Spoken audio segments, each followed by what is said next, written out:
Hello friendships! In today's ulam, meron tayong menudo. Ayan, ito, meron tayong slice na potatoes and carrots. Blends natin ng mabilis.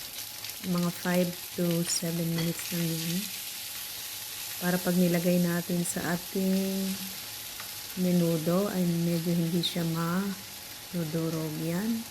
I-ano ko na to, na toast ko na tong tosta. Itosta ko na itong ating pork belly. Then after nun, at lumabas na yung mantika niya, nilagyan ko ng bawang. Parang ginisa ko siya, nauna na yung pork belly bago ko nilagyan ng bawang.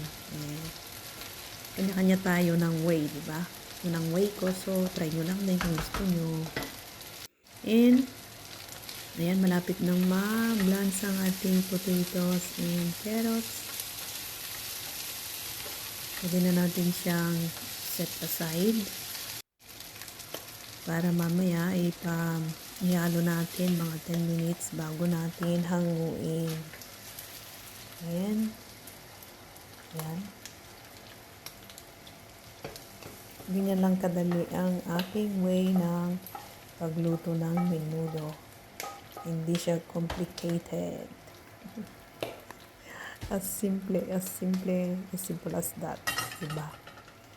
Then, dahil kailangan din nating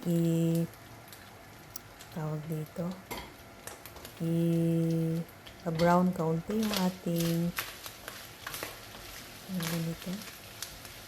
gisahin sa mantika lang yung ating liver, yung ating atay ng pork. Kasi mas gusto ko na medyo siya, may padaan natin sa konting oil bago natin, parang sa patatas din. Ayan. O, diba? Pwede din naman diretsa, kaya lang ganyan nga yung way ko. So, kung gusto nyo lang naman, diba? Ayan, nilagay ko na rin yung sibuyas. Ayan. And, gisahin natin konti hanggang mag-mix na siya ng mabuti.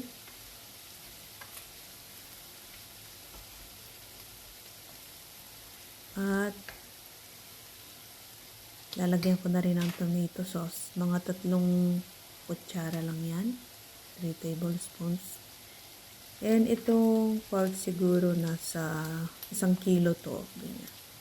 Ayan. Pero depende naman yung kung gaano karami kasi madalas tinatansya ko lang yung mga ingredients ko. So, mas maganda kung may sukat. Pero ganyan ang way ko. So, simple lang ngayon yan. Depende na yun sa inyong panlasa. Kung mataas ba o mababa ang inyong panlasa, aalatan nyo kung gusto nyo. O kaya naman, tatabangan konti. Pero take note, mas pa rin yung medyo matabang para iwas sakit sa kidneys. O, diba? Yan, may tubig. Sabawan na natin para lumambot na siya. Hindi naman ganun kadami yung sabaw. Yung parang tama lang na pagka nag-thicken na siya, may sauce siya. O, diba? Sauce siya. Basta yun, sauce na yun. Then, black pepper. And okay na rin yung ating liver. Ayan, ganyan lang siya. Medyo ginisa ko lang ng konti. And pwede na nating ihalo at hinalo ko na siya dahil napalambot ko na yung pork na 30 minutes siguro ganun. Kaya tamang-tama, mga 10 minutes na lang yung liver na pakuluin together ng pork. And okay na. Pwede na nating ilagay ang ating carrots and patatas.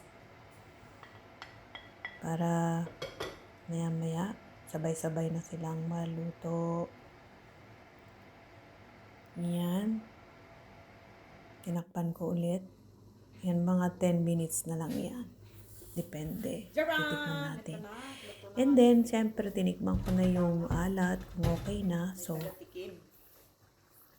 okay na. And, luto na siya. O, diba? Ang bilis lang ng ating menudo.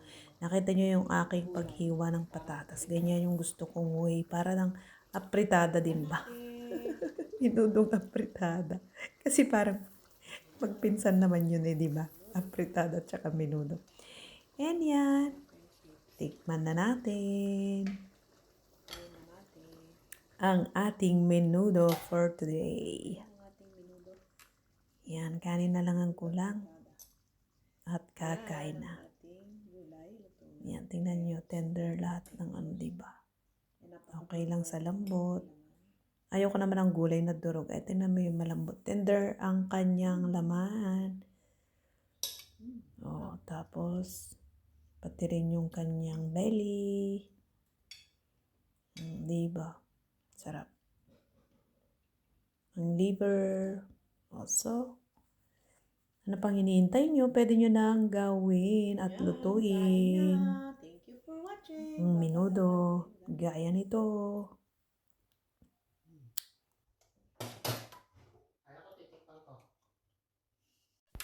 Hello friendships. Ito na ang ating menudo for today. And luto na. At ito na ang ating tagatikim.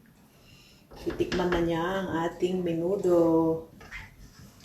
Ganyan ang ating pagkahiwa. Gusto ko kasi ganyan. Ay, nauntog pa. Yan! Okay. Yan ang ating tagatikim. Huwag naman ako nagtatayo. Tagatikim. Itrimar cookie. Husgahan mo kung masarap. Ulam Pilipino. Menudo. Menudo. Usok pa. Oh. Kita yung usok. Mainit. Ang atay. Pampadagdag ng dugo. Sarap. Sarap. Oh. Pinulutan mo na, tikim lang. Sarap ng pork. Mataba. Pork. Menudo. Okay guys, thank you for watching. Kain tayo. God bless. Bye-bye.